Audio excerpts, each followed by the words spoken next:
தமிழகத்தில் எப்படியாவது இந்தியை திணிச்சிடணும் அப்படின்னு சொல்லி இவ்வளோ கஷ்டப்பட்டு முயற்சி பண்ணிகிட்டே இருக்கான். தமிழ்நாட்டை எப்படியாவது பிடித்து விட வேண்டும் என்று முயற்சித்து இருக்கிறாங்க. அப்படின்னு என்ன அர்த்தம் பாருங்கள். தமிழ்நாட்டில் இங்கே தூக்கமே வரல ஒரு பிரைம் மினிஸ்டருக்கு. மு.க. ஸ்டாலின் என்று பார்த்தால், முத்துவேல் கருணாநிதி ஸ்டாலின் என்று பார்த்தாலே அங்கே அவருக்கு தூக்கம் வர மாட்டேங்குது. ஏன் வரமாட்டேது அப்படின்னா, அவர் அழைத்தால் ஃபேர் டீலிமிட்டேஷன் என்று சொன்னால் ஒட்டுமொத்த முதலமைச்சர்கள் 9 மாநில முதலமைச்சர்கள் தமிழ்நாட்டுக்கு வராங்க. அவர் கேட்பது ஃபேர் டீலிமிட்டேஷன் தான் கேட்குறாரு. தொகுதி சீரமைப்பு சரியாக இருக்கணும் தானே கேட்குறாரு.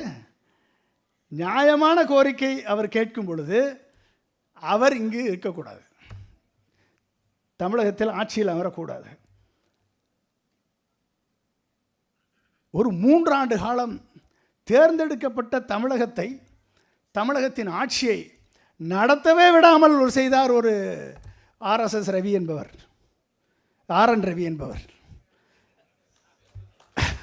நடத்தவே விடக்கூடாது என்று 3 ஆண்டு காலம் 2020 பாஸ் பண்ண சட்ட மசோதாவில் இருந்து இப்போ வரைக்கும் பண்ண மசோதாக்களை ஆரம்பமே பண்ணக்கூடாது. நம்ம முதலமைச்சர் ரொம்ப ரொம்ப பொறுமைசாலி. எனக்கு கூட சில நேரம் கோவம், என்ன இவ்வளோ பொறுமைசாலியாக இருக்கார். பொறுமைசாலியாக இருந்து சுப்ரீம் கோர்ட்டில் வாதாடி கூப்பிட்டு தலையில் ஒரே கொட்டு நச்சுன்னு கொட்டின பிறகு சட்டவிரோதம், நீ செய்தது சட்டவிரோதம், நீ கையெழுத்து போடலை, நாங்கள் அதை பாஸ் பண்ணுறோன்னு சொல்லி பாஸ் பண்ண பிறகும் இன்னமும் ஒருத்தர் கவர்னர் மாளிகையில் இருக்கார் அப்படின்னா இதற்கு மேலே ஒரு தடித்த தோல் யாருக்காவது இருக்காங்க? இதற்கு மேல் யாராவது இருப்பாங்களா? நார்மலாக ஒரு எத்திக்ஸ், அதாவது கான்ஸ்டிடியூஷனலை போஸ்ட்டை அலங்கரிக்கக்கூடிய ஒரு பிரசிடெண்ட்டோ ஒரு கவர்னரோ சட்டவிரோதம் என்று கோர்ட் சொல்லும் பொழுது எத்திக்ஸ் படி, நியாயப்படி அடுத்த நிமிடம் அவர்கள் பதவியில் இருக்க வேண்டும், அடுத்த நிமிடம் வேண்டும். ஆனால் இவர்களிடம் அதை எதிர்பார்ப்பது கஷ்டம். இன்னும் உட்கார்ந்துருக்காங்க அப்படின்னா இப்படிப்பட்ட சூழல் தான் அரசியல் சிக்கலான சூழல். ஒரு தேர்ந்தெடுக்கப்பட்ட மக்களால் தேர்ந்தெடுக்கப்பட்ட அரசாங்கத்தை நடத்த விட மாட்டேன் என்று ஒரு கான்ஸ்டிடியூஷனல் பதவி வகிக்கக்கூடிய ஒரு ஆளுநர் சொல்லி ஒட்டுமொத்த பல்கலைக்கழகத்தினுடைய செயல்பாட்டை செயல்பட விடாமல் செய்யக்கூடிய ஒரு ஆளுநர் இங்கு இருக்க முடியும், செயல்பட முடியும் என்று சொன்னால், அப்படிப்பட்ட இந்தியா தான் மிகப்பெரிய சிக்கலை எதிர்நோக்கி கொண்டிருக்கிறது. அப்போ என்ன அர்த்தம்? ஒட்டுமொத்த இந்தியாவும் வளர வேண்டும் என்று நினைக்கக்கூடியவராக பிரதமர் இருப்பார் என்று நினைத்தால் இவருக்கு கிடைத்த குட்டு அல்ல அது. இவரை ஆட்டுவிக்கக்கூடிய ஹோம் மினிஸ்டருக்கும் பிரைம் மினிஸ்டருக்கும் கிடைத்த குட்டு தான் அது. அப்படின்னா நார்மலாக அவங்க தான் பதவியில் இருக்கணும். நடக்கலை. இத்தனைக்கும் இவ்வளவு பிரச்சனைகளுக்கு மத்தியிலும் ஒட்டுமொத்த இந்தியாவின் பட்ஜெட், எஜுகேஷன் பட்ஜெட் 75,000 கோடி, தமிழகத்தினுடைய எஜுகேஷன் பட்ஜெட் 45,000 கோடி. நீங்கள் ஒட்டுமொத்த உலகமும் சஸ்டைனபிள் டெவலப்மெண்ட் கோல்ஸில் நீடித்த நிலையான வளர்ச்சியின் குறியீட்டை எந்த நாடு முதலில் அச்சீவ் பண்ணுகிறதோ அந்த நாடு தான் வளர்ந்த நாடு என்று வேர்ல்டு ஹெல்த் ஆர்கனைசேஷனும் யுனைடெட் நேஷனும் ஒரு 17 கோல்ஸை டிசைன் பண்ணியிருக்காங்க. அந்த 17 கோல்ஸில்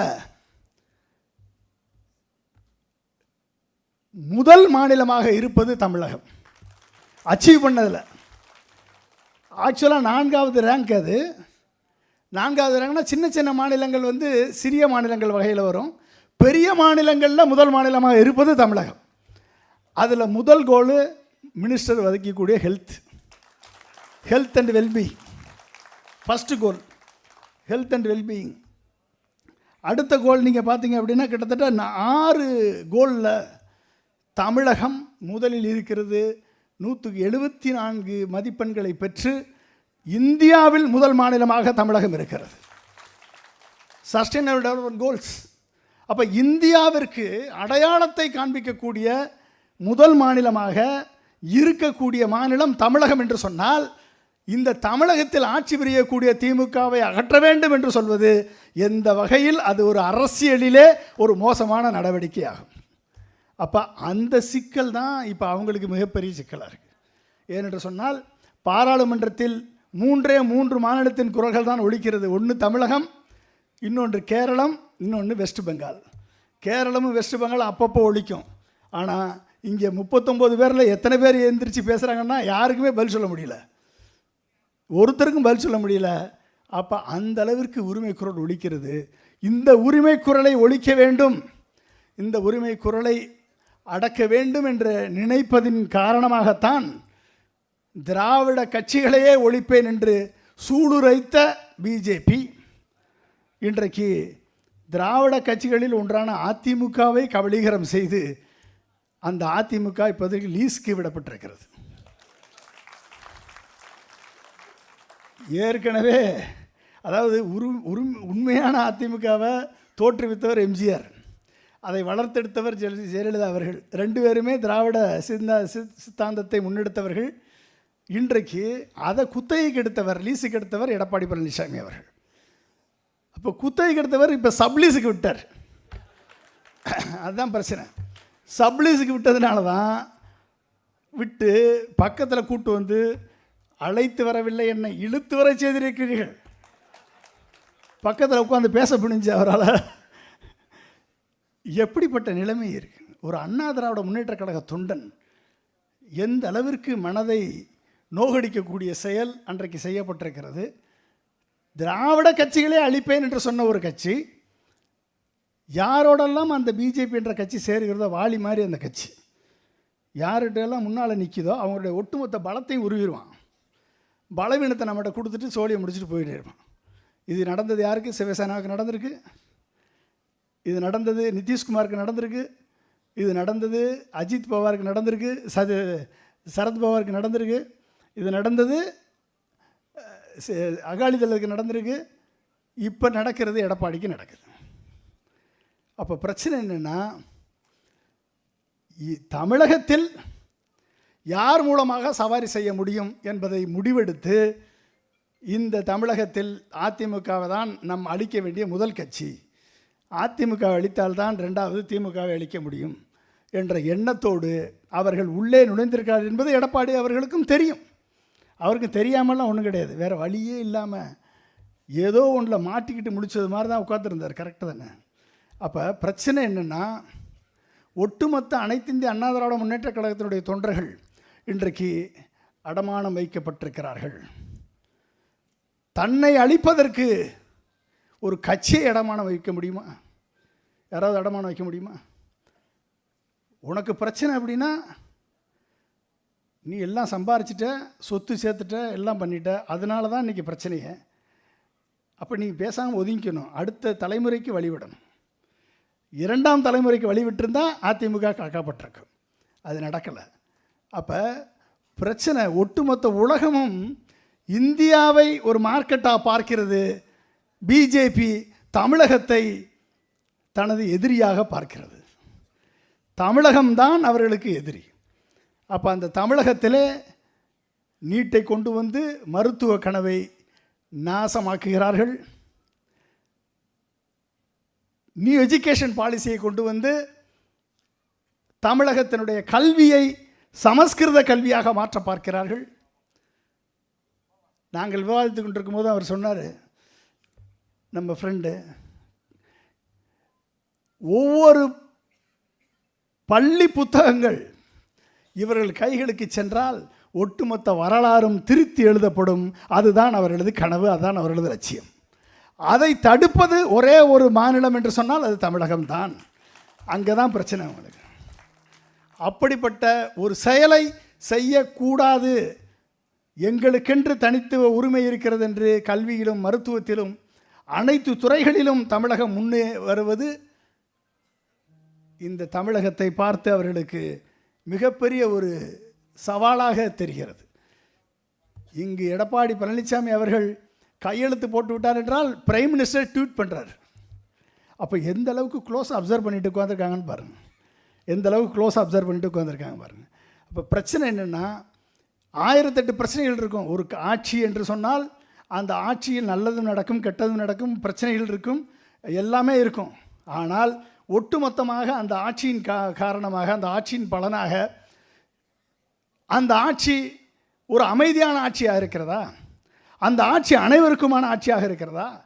அந்த ஆட்சியின் விளைவாக அந்த பொருளாதாரம் வளர்ந்து இருக்கிறதா? இன்றைக்கு தமிழக இதுவரை காணாத வளர்ச்சியாக 9.69% எக்கனாமிக் டெவலப்மெண்ட் தமிழகம் அச்சீவ் பண்ணியிருக்கு. தமிழகத்தின் கண்டிப்பாக இந்த வளர்ச்சியை இன்னும் ஒரு 5% கூட்டினால் கண்டிப்பாக $1 trillion கனவு, முதல்வரது கனவு நனவாகும். அதை செய்யக்கூடிய வல்லமை பெற்றவர் தான் தமிழகத்தினுடைய முதல்வர் அவர்கள். கண்டிப்பாக நடக்கும். அதை செய்ய விடக்கூடாது என்பதுதான் இவர்களது அரசியல் பிரச்சனை. அப்போ ஒரு பிரதமராக இருப்பவர் அனைத்து மாநிலங்களும் ஒரு சேர வளர வேண்டும், அனைத்து மாநிலங்களும் தன் தகுதியை வளர்த்து கொள்ள வேண்டும், கல்வியிலும் மருத்துவத்திலும் ஹியூமன் டெவலப்மெண்ட் இண்டெக்ஸிலும் அனைத்து துறைகளிலையும் அந்தந்த மக்களை வளர்ச்சியடைய வைக்கக்கூடிய பொறுப்பு அந்த மாநிலத்தை ஆட்சி செய்யக்கூடிய அரசியல் கட்சிகளுக்கு உண்டு, அந்த மாநிலத்தை ஆட்சி செய்யக்கூடிய முதல்வர்களுக்கு உண்டு. அந்த முதல்வர்களுக்கு ஆட்சி செய்யக்கூடிய அதிகாரத்தை வழங்குவதற்குத்தான் இந்தியாவை ஒன்றியம், யூனியன் ஆஃப் ஸ்டேட்ஸ் என்று சொல்லியிருக்கிறார்கள். அது ஒன்றியம்னு சொன்னாலே இவங்களுக்கு வலிக்குது. நீ சட்ட புத்தகத்தில் கான்ஸ்டியூஷனில் இருக்கிறது தானே ஒன்றியம்னு சொல்கிறாங்க. அப்போ உண்மையாக சொன்னாலே அவர்களுக்கு வலிக்கிறது. அந்த ஒன்றியம் அனைத்து மாநிலங்களும் இணைந்தது தான் இந்திய ஒன்றியம். அப்போ ஒவ்வொரு மாநிலங்களும் போட்டி போட்டு வளர்ந்தால்தான் இந்தியா வளர வேண்டும் என்ற நினைப்பு கூட இல்லாமல் ஒவ்வொரு மாநிலத்தையும் வளரக்கூடிய மாநிலத்தை ஒழிக்க வேண்டும் என்ற எண்ணத்தோடு ஒரு அரசு செயல்படுகிறது. அதை எதிர்த்து போராட வேண்டிய நிலைக்கு தமிழகம் தள்ளப்பட்டிருக்கிறது. இதுதான் இன்றைக்கி இருக்கக்கூடிய பிரச்சனை. இதனுடைய சித்தாந்த பிரச்சனைகளை கண்டிப்பாக ப்ரொஃபஸர் பேசுவார். என்ன சித்தாந்தம், அந்த சித்தாந்தத்தின் விளைவாகத்தான் இது நடக்கிறது என்பதை பற்றி அவர் பேசுவார். நான் சிம்பிளாக அரசியல் தான் பேச வந்தேன். ஏன்னா அரசியல் சிக்கலை அரசியல் தானே பேச முடியும், அந்த அரசியல். அப்போ இந்த அரசியல், இப்படிப்பட்ட அரசியல் இந்த நாட்டுக்கு எப்படி தேவையா, எப்படிப்பட்ட அரசியல் வேண்டும்? அப்போ என்ன பிரச்சனை அப்படின்னா, ஒரு உரிமை குரல் எழுகிறது, ஒரு அநியாயம் நடக்கிறது, ஒரு உரிமை குரல் எழுகிறது, அது இந்தியா முழுக்க ஒழிக்கிறது. பல்வேறு மாநிலங்களிலிருந்து நமது உரிமை குரலுக்கு ஆதரவு பெருகுகிறது. ஆனால் இந்த உரிமை குரலை ஒழிக்க வேண்டும் என்று நமது மாநிலத்துக்குள்ளே இருந்து 4 கட்சியாக இருந்துக்கிட்டு அங்கே திமுகவை ஒழிப்பேன் என்று 4 பேர் கத்திட்டுருக்கான். அப்போ என்ன அர்த்தம்? இந்த உரிமைக்குள்ளை ஒழிக்க வேண்டும் என்று சொன்னால் நம்ம வீட்டுக்குள்ளேயே இருந்து இந்த உரிமை குரலுக்கு எதிராக செயல்படக்கூடியவர்கள் யார் என்பதை நாம் புரிந்து கொள்ள வேண்டும். அண்ணா திராவிட முன்னேற்றக் கழகம் இன்றைக்கு அடமானம் வைக்கப்பட்டு விட்டது ஒன்று. இதற்கடுத்து பிஜேபி தமிழகத்தின், அதாவது நல்லா பிஜேபியை நம்பியவர்கள் யாரும் நல்லா வாழ்ந்ததாக சரித்திரம் இல்லை, நட்டாற்றில் விடப்பட்டதான் சரித்திரம். பிஜேபியை நம்பி போனார் திரு ஓபிஎஸ் அவர்கள், இன்றைக்கி நடுத்தருவில் நிற்கிறார். பிஜேபியை நம்பி போனார் திரு டிடிவி தினகரன் அவர்கள், அவரும் நடுத்தருவில் நிற்கிறார். பிஜேபியை நம்பி தன் ஐபிஎஸ் வேலையை ரிசைன் பண்ணிட்டு இங்கே மாநில தலைவராக ஒருத்தர் வந்தார், அவரும் நடுத்தருவில் நிற்கிறார். புரிஞ்சுட்டிங்களா? இப்போ பிஜேபியை நம்பி திரு எடப்பாடி பழனிசாமி அவர்கள் போயிருக்கார், அவரும் நடுத்தருவில் நிற்பார். ஓகே, இதுதான் பிஜேபி இதனுடைய வரலாறு. இந்த வரலாறை அண்ணா திராவிட முன்னேற்றக் கழகத்தினுடைய தொண்டர்களும் 2ஆம் மட்ட தலைவர்களும் உணர்ந்தால் கண்டிப்பாக அவர்களுக்கு மறுவாழ்வு உண்டு. உணரவில்லை என்று சொன்னால் 2026 அவர்கள் உணரும் போது அவர்கள் கையில் கட்சி இருக்காது. இதுதான் இன்றைக்கி பிரச்சனை. சரி, விட்டுருவோம், இதுக்கு மேலே வேணாம். அடுத்து வேறு என்ன கட்சி இருக்குது? அடுத்து பார்த்திங்கன்னா ஒரு நடிகர் திரு விஜய் அவர்கள் கட்சி ஆரம்பிச்சிருக்கார். ஓகே, அவருக்கு 1 கோடி உறுப்பினர்கள் மெம்பராக சேர்ந்திருக்காதா சொன்னாங்க. 1 கோடி பேர். கிட்டத்தட்ட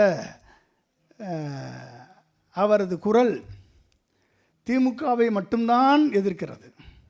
அண்ணா திராவிட முன்னேற்றக் கழகத்தை எதிர்க்கவில்லை, பிஜேபியை எதிர்க்கவில்லை. நேற்று கூட்டணி அமைந்தது அதிமுகவுக்கும் பிஜேபிக்கும்.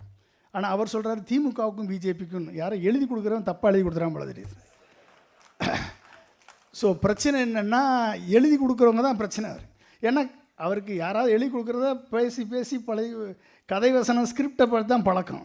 அப்போ எழுதி கொடுக்குறவன் தப்பாக எழுதி கொடுத்தா அவர் தப்பாக தானே பேசுவார். அப்போ அதுதான் பிரச்சனை அவருக்கு. ஸோ இங்கே ப்ராப்ளம் என்னென்னா, சுய சிந்தனை யாருக்கு இருக்கிறதோ எல்லாரும் எம்ஜிஆர் ஆக முடியுமா? எல்லாரும் எம்ஜிஆர் பொது உடைமை சிந்தனைகளையும் திராவிட கருத்துக்களையும் மண்ணிலே விதைத்து அவர் ஒரு சுயம்புவாக வளர்ந்து நின்றார். திராவிட சித்தாந்தங்களை கொள்கைகளை முன்னெடுத்து வளர்ந்து நின்றார். நானும் எம்ஜிஆர் ஆயிடுவேன், நான் சிஎம் ஆகிட்டேன்னு அவர் நினச்சிட்டார் கற்பனையில். அப்போ பிரச்சனை என்னென்னா, அவருக்கு மக்களை பார்ப்பது அவர்களுக்கு கடமை இல்லை. நீங்கள் அண்ணாவாக இருக்கட்டும், கலைஞர் கருணாநிதியாக இருக்கட்டும், எம்ஜிஆராக இருக்கட்டும், அத்தனை பேருக்கும் இன்றைக்கி மேடையில் ஒரு அதிசயத்தை பார்த்தேன் நான். ஏன்னா அதுதான் திராவிட முன்னேற்ற கழகத்தினுடைய தனித்தன்மை. ஏன்னா நம்ம மாண்புமிகு அமைச்சர் கையில் ஒன்றுமே இல்லை, ஆனால் எல்லார் பேரையும் சொன்னார் இல்லையா? இதுதான் மக்கள் சேவை, இதுதான் மக்களுடைய பணி. அந்த நிலைமை இருக்கக்கூடிய மாவட்ட செயலரில் 10 பேரை விஜயால் சொல்ல முடியுமா? சொல்ல முடியுமா? ஏன்னா மக்களோடு மக்களாக அண்ணா சொன்னார்னு சிவபிரகாசம் சார் சொன்னார். அண்ணா சொன்னார் எப்படி பழக வேண்டும் என்று. மக்களோடு மக்களாக, மக்களோடு இணைந்து, for the people, by the people, of the people, but with the people, மக்களோடு இணைந்து நடப்பேன் என்று சொல்லி வந்ததுனால தான் இன்றைக்கி இந்த ஒட்டுமொத்த அரங்கம் நிறைந்திருக்கிறது. காரணம் அவரது ஒரு வார்த்தை ஒட்டுமொத்த அரங்கத்தை நிறைந்திருக்கிறது. இதுதான் மக்கள் பணி. அந்த மக்கள் பணியை செய்யக்கூடிய திராவிட முன்னேற்ற கழகமும், அப்படி வளர்க்கப்பட்ட அனைத்து இந்திய அண்ணா திராவிட முன்னேற்ற கழகமும் இதற்கு ஈக்குவலாக விஜய் வருவார் என்று சொன்னால், என்னைக்காவது விஜய் ஒரு ரசிகர் மன்ற விழாவிற்கு ரசிகனுடைய இறப்பிற்கும் கல்யாணத்துக்கும் போயிருக்காரா? சொல்லுங்க பாப்போம். ஒரு ரசிகனுடைய இறப்பிற்கும் கல்யாணத்திற்கும் போயிருக்காங்களா இது வரைக்கும்? எக்ஸப்ட் ஆடியோ ஃபங்க்ஷனை தவிர எதற்கும் போனது கிடையாது. எதற்கும் போகாதவர்கள் முதலமைச்சராக கனவு கொண்டு கொண்டிருக்கிறார்கள். இதுதான் இங்கே பிரச்சனையே. 1 கோடி பேர் மெம்பராக இருக்கணும் அப்படின்னா ஒரு தொகுதியில் 234 தொகுதியில் 40,000 ஓட்டு இருக்கணும். 40,000 ஓட்டு இருக்கணும். விக்கிரவாண்டியிலையும் நம்ம ஈரோடு கிழக்கிலையும் யாருக்கும் ஓட்டு போடணும்னா எதுக்கு ஓட்டு போடணும்? நோட்டாவுக்கு தானே போடணும். அப்போ நோட்டாவுக்கு 40,000 வந்திருக்கணுமா இல்லையா? 40,000 கூட விடுங்க, 20,000 வந்திருக்கணுமா இல்லையா? எவ்வளோ வந்துச்சு? 5,500 6,000 ஓட்டு வந்துச்சு. அப்போ 3.9%, 3.9% தான் ஓட்டு. இந்த 3.9% ஓட்டை வச்சுக்கிட்டு இந்த கனவுகளை கண்டு கொண்டிருக்கக்கூடிய அவர்கள் இந்த உரிமை குரலுக்கு எதிராக முழங்கும் பொழுது யாரைத்தான் நம்புறது? எத்தனை பேரை தான் நம்பி பின்னால் போகிறது? ஒரே ஒரு ஃபோட்டோவை வச்சுக்கிட்டு 15 வருஷம் ஒருத்தர் ஏமாற்றிட்டு இருந்தார். ஒரே ஒரு ஃபோட்டோஷாப் பண்ண ஃபோட்டோ, பிரபாகரனோட எடுத்த ஃபோட்டோன்னு சொல்லிட்டு சீமான் 15 வருஷம் ஏமாற்றிருக்கார். ஒரே ஒரு ஃபோட்டோவை. இதை நம்பியிருக்கான்ல நம்மால் நம்பி 15 வருஷம் 8% ஓட்டை போட்டிருக்கான் பாருங்க. அங்கே தான் பிரச்சனை. அப்போ எதை சொன்னாலும் நம்பக்கூடிய சில பேர் இருக்கான். அப்போ எதை சொன்னாலும் நம்பக்கூடிய சில பேர் இருக்கான் அப்படின்னா, வர்றவன் போகிறவன்லாம் ஏதாவது வாய் முழங்க, கொள்கை முழங்க பேசிட்டா, ஹிட்லர் கூட தான் நல்லா பேசுவார். ஹிட்லர்கிட்ட போன நாடு என்னாச்சு? ஹிட்லர்கிட்ட போன நாடு என்னாச்சு? அப்போ மோடி கூட தான் நல்லா பேசுவார், கண்ணாடியை வச்சுட்டு. 2 பக்கமும் மிரர் இருக்கும். நல்லா இங்கிட்டும் பேசுவார், அங்கிட்டும் பேசுவார். அதான் அழகாக பேசுகிறான்றான். எனக்கு தான் தெரியும் இது எப்படி ஆப்ரேட் பண்ணுறது. ஸோ அதாவது வாய்கிழிய பேசுபவர்கள், வெட்டி பேச்சு பேசுபவர்கள், இவர்களையெல்லாம் பார்த்து நம்பக்கூடிய ஒரு கூட்டம் இருக்கிறது. இளைஞர்களே, நீங்கள் கொஞ்சம் அறிவார்ந்து சிந்திக்கக்கூடியவர்களாக இருக்க வேண்டும் என்பதற்கு தான் இதை நான் சொல்ல வரேன். அறிவார்ந்து சிந்திக்கக்கூடியவர்களாக நீங்கள் இருக்க வேண்டும். இல்லைன்னா 15 வருஷத்தை தொலைச்சிருவீங்க. கொஞ்சம் ஏமாந்தீங்கன்னா அடுத்த 5 வருஷத்தை தொலைச்சிருவீங்க. உங்களுடைய எதிர்காலத்தை தொலைத்து விட்டு நீங்கள் ஏமாந்தால் உங்கள் எதிர்காலம் தொலைக்கப்படும். உங்கள் எதிர்காலம் மட்டுமல்ல, உங்கள் குழந்தைகளின் எதிர்காலமும் சேர்த்து தொலைக்கப்படும். இதைத்தான் நீங்கள் உணர வேண்டும். ஒரு தலைவன் என்றால் அந்த தலைவனுக்கு ஒரு தொலைநோக்கு பார்வை வேண்டும். ஒரு தலைவன் என்றால் தைரியமான முடிவுகள் எடுக்கக்கூடிய வல்லமை பெற்றவனாக அந்த தலைவன் இருக்க வேண்டும். ஒரு தலைவன் என்று சொன்னால் நேர்மையாக உழைத்து நேர்மையாக வெற்றி பெறக்கூடிய வல்லமை பெற்றவராக அந்த தலைவன் இருக்க வேண்டும். ஒரு தலைவன் என்று சொன்னால் தோல்வியை தனதாக்கி கொண்டு வெற்றியை தன் உடன் பணிபுரிந்தவர்களுக்கு கொடுக்கக்கூடியவன் எவனோ அவன்தான் தலைவன். இப்படிப்பட்ட பக்குவத்தை கொண்டவர்களாக தலைவர்கள் இருக்க வேண்டும் என்பதை அறிந்து கொண்டு நீங்கள் புரிந்து கொண்டு செயல்பட்டால்தான் அந்த தலைவனுக்கான பண்பு நலன்களை நீங்கள் உணர முடியும். அவர்களை நீங்கள் தலைவர்களாக ஏற்றுக்கொள்ள முடியும். தமிழகம் இதில் என்றைக்கும் சோடை போனதில்லை, இதுவரை சோடை போனதில்லை. தமிழகம் சரியான தலைவனுக்கு பின்னால் அணிவகுக்கும். அந்த நிலையை மாற்ற வேண்டும் என்று தான் சிலர் துடிக்கிறார்களே ஒழிய, நண்பர்களே, இன்றைய தமிழகத்தில் மத்திய அரசு செய்யக்கூடிய, ஒன்றிய அரசு செய்யக்கூடிய அனைத்து கொள்கை திணிப்புகளும், இது அனைத்துமே தமிழக மக்களை மட்டுமல்ல, ஒட்டுமொத்த இந்திய மக்களை அடுத்த 20 ஆண்டு 30 ஆண்டுகளுக்கு பின்பாக அழைத்து செல்லக்கூடிய அனைத்து வேலைகளையும் திட்டமிட்டு செயலாற்றி கொண்டு வருகிறது, கொள்கையாக செயல்படுத்தி கொண்டு வருகிறார்கள். எனவே அதை எதிர்க்கக்கூடிய வல்லமை பெற்றவர்களாக தமிழகத்தினுடைய தலைவர் இருந்தால் மட்டும்தான், உரிமை குரலை ஒழித்தால் மட்டும்தான் இன்றைய அரசியல் பிரச்சனைகளுக்கு, சிக்கல்களுக்கு தீர்வுகள் காண முடியும். சரி, இப்போ வரக்கூடிய தலைவர்கள் யாராக இருந்தாலும் இருக்கட்டும், நான் முதலமைச்சர் என்று எத்தனை பேர் கனவு கண்டுட்டு இருக்காங்க. நான் கேட்குறேன், இந்த முதலமைச்சர், தமிழக முதலமைச்சர் இன்றைக்கி எத்தனை ஸ்கீம் போட்டிருக்கார்? இல்லம் தேடி மருத்துவம், நான் முதல்வன் ஸ்கீமு, மகளிருக்கு உரிமை தொகை, இப்படி சொன்னால் எக்கச்சக்கமாக சொல்லிகிட்டே போகலாம், எல்லாம் உங்களுக்கு தெரியும். இதற்கு மேலே ஏதாவது ஒரு ஸ்கீம் இருந்தால் சொல்லுங்க. இதற்கு மேலே ஏதாவது ஒரு ஸ்கீம் உன்னால் வெல்ஃபேர் ஸ்கீம் போட முடியும் அப்படின்னா நீங்கள் சொல்லுங்கள். 1. 2, தமிழகத்தில் 1008 பிரச்சனைகள் இருக்குது, இல்லைன்னு சொல்லலை. இந்த பிரச்சனைகளுக்கு தீர்வு காணக்கூடிய ஏதாவது ஒரு தீர்வு உங்கள்கிட்ட இருக்கா? ஹையர் எஜுகேஷனில் பிரச்சனை இருக்குது, தீர்வு இருக்கா உங்கள்கிட்ட? அண்ணாமலைகிட்ட தீர்வு இருக்கா? சீமான்கிட்ட தீர்வு இருக்கா? விஜய்கிட்ட தீர்வு இருக்கா? சொல்லுங்கள். லா அண்ட் ஆர்டர் பிரச்சனை, சட்டம் ஒழுங்கு பிரச்சனை இருக்குன்னு சொல்கிறீங்க. சட்ட ஒழுங்கு பிரச்சனை இருந்தால் எப்படி பொருளாதார வளர்ச்சி 9.69% ஆகும்? அமைதி இல்லை ஒரு மாநிலத்தில் அப்படின்னா பொருளாதாரம் எப்படி வளரும்? அப்போ பொருளாதார வளர்ச்சியினுடைய குறியீடு தமிழகம் சொன்னதா? அது இல்லையே, மத்திய அரசு சொன்னதானே அது. ஒவ்வொரு துறையிலையும் தமிழகம் வளர்ந்திருக்கிறது என்று சொன்னால் பிரச்சனைகள் இருக்கும், குற்றச் செயல்கள் நடக்கும், எல்லாம் நடக்கத்தான் செய்யும். ஆனால் அந்த பிரச்சனைகள், குற்றச் செயல்கள் நடக்கும் பொழுது இம்மிடியேட்டாக ஆக்ஷன் எடுத்திருக்கா இல்லையா? அங்கே தான் பார்க்கணும். உத்தரப்பிரதேச மாதிரி, பிஜேபி ஆளக்கூடிய மாநிலங்கள் மாதிரி சட்டம் ஒழுங்கை அனைத்தையும் காற்றில் பறக்க விட்டு மணிப்பூரில் பெண்களை நிர்வாணமாக விரட்டி வன்கொடுமை செய்தார்களே, அது நடக்க வேண்டுமா தமிழகத்தில்? ஒட்டுமொத்த சித்திரை, இந்த மாதம் சித்திரை வரப்போகுது, சித்திரை 20 லட்சம் பேர் மதுரையில் கூடுவார்கள். 20 லட்சம் பேர் இந்துக்கள் கூடுவார்கள் சித்திரை திருவிழாவிற்கு. அழகில் ஆற்றில் இறங்கக்கூடிய நிகழ்ச்சி. ஒரு போலீஸ் இருக்காது, அவங்க வாட்டில் போலீஸும் சேர்ந்து இருப்பாங்க.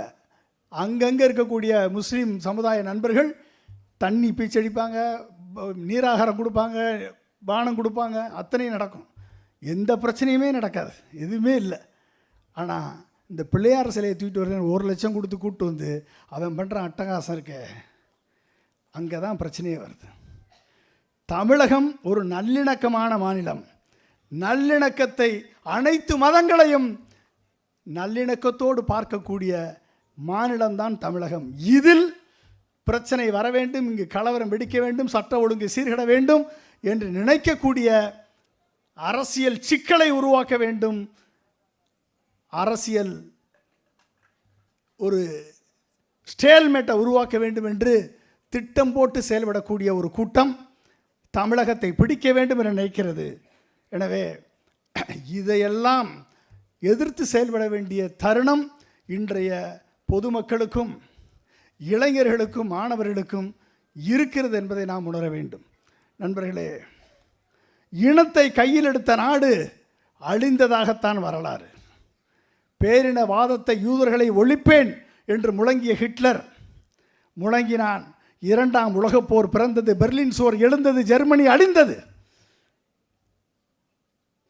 பேரினவாத சிங்களவாதத்தை கையில் எடுத்தான், பௌத்த மதத்தை கையில் எடுத்தான், பேரினவாதத்தை சிங்களவாதத்தை கையில் எடுத்தான். 2.5 லட்சம் தமிழர்கள் அழித்து ஒழிக்கப்பட்டார்கள். சிங்களம் இலங்கை நடுத்தருவில் நின்றது. ராஜபக்சே விரட்டி அடிக்கப்பட்டார். மக்களால் புரட்சியை வெடிச்சதா இல்லையா? ஆப்கானிஸ்தான், பாகிஸ்தான் மதத்தை கையில் எடுத்த நாடுகள் எதுவும் வாழ்ந்ததாக சரித்திரமில்லை.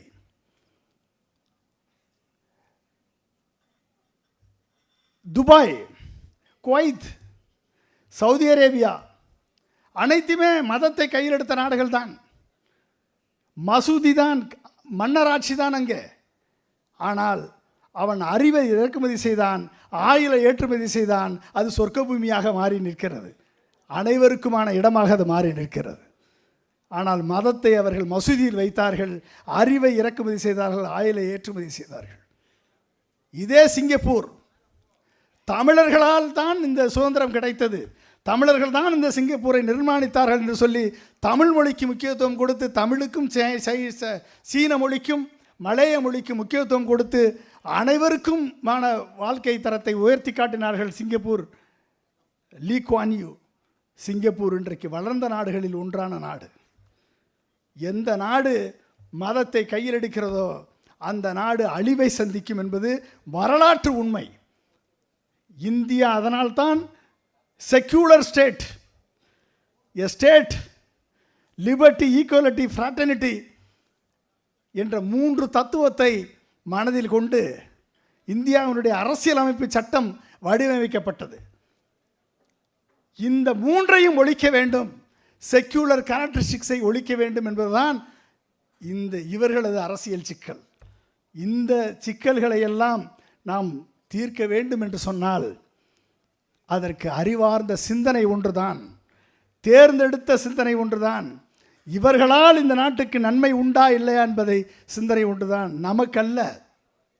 யாரை தேர்ந்தெடுக்கிறோமோ, யாருக்கு நாம் வாக்களிக்கிறோமோ அவர்களால் நமது எதிர்கால சந்ததிக்கு நல்வாழ்க்கை வாழ்க்கை வாழ்வதற்கு ஒரு வழி கிடைக்குமா என்பதை வருங்கால சமுதாயம், வருங்கால சந்ததி சிந்திக்க வேண்டும், இளைஞர்கள் சிந்திக்க வேண்டும். படத்தில் நடித்தவர்கள், வீர வசனம் பேசுபவர்கள், அலங்கார சொற்களை உபயோகிப்பவர்கள், இவர்கள் அனைவரையும் பார்த்து ஏமாந்ததெல்லாம் போதும். நண்பர்களே, உனக்கென்று ஒரு சிந்தனை, உன் லட்சியத்திற்கென்று, உன் லட்சியத்தை கனவை நனவாக்கக்கூடிய அரசு வேண்டும் என்பதை நீங்கள் நினைத்தால், ஒரு அமைதியான, ஒரு சுதந்திரமாக உழைக்கக்கூடிய வாய்ப்பை உருவாக்கக்கூடிய ஒரு அமைதியான ஒரு அரசை நாம் கட்டமைக்க வேண்டும். அந்த கட்டமைப்பு தான் அத்தனை பிரச்சனைகளுக்கும் தீர்வாக அமையும். எனவே நண்பர்களை, இருக்கக்கூடிய நேரத்தில் எத்தனையோ சிக்கல் இருக்குது. ஒவ்வொரு சிக்கலை இப்போ நீட்டை பற்றி பேசலாம், டீலிமிட்டேஷனை பற்றி பேசலாம், அனைத்து சிக்கலை பற்றியும் பேசலாம்.